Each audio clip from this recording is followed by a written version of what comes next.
Penjabat Gubernur Aceh Bustami Hamzah bersama istri Melani Subarni secara resmi melepas musabakah pawai Muharram dalam rangka memperingati Tahun Baru Islam 1446 Hijriah.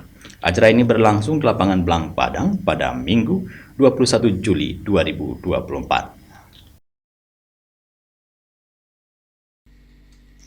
Hadir dalam acara ini Pangdam Iskandar Muda Niko Fahrizal, PJ Wali Kota Banda Aceh Ade Surya, beserta unsur Forkopimda Aceh lainnya dan seluruh Kepala Satuan Kerja Perangkat Aceh.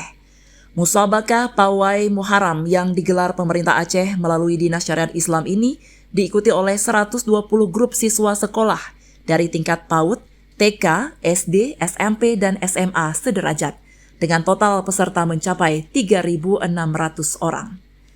Para peserta pawai mengenakan pakaian bernuansa Islam dengan berbagai model dan corak yang menarik dan estetik.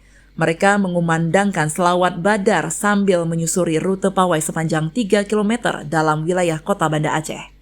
PJ Gubernur Aceh Bustami Hamzah menyatakan bahwa musabakah pawai ini merupakan salah satu bentuk perayaan Tahun Baru Islam yang mencerminkan semangat kebersamaan dan kegembiraan umat Islam.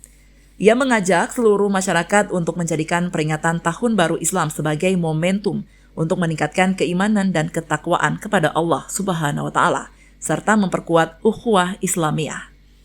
PJ Gubernur juga mengucapkan terima kasih kepada seluruh peserta musabakah pawai atas partisipasinya memeriahkan acara ini. Bustami berharap pawai ini dapat berjalan dengan lancar dan tertib serta dapat memberikan semangat baru bagi semua yang menyambut Tahun Baru Islam 1 Muharram 1446 Hijriah dengan penuh optimisme dan harapan. Dari Banda Aceh, Tim Liputan Aceh TV melaporkan.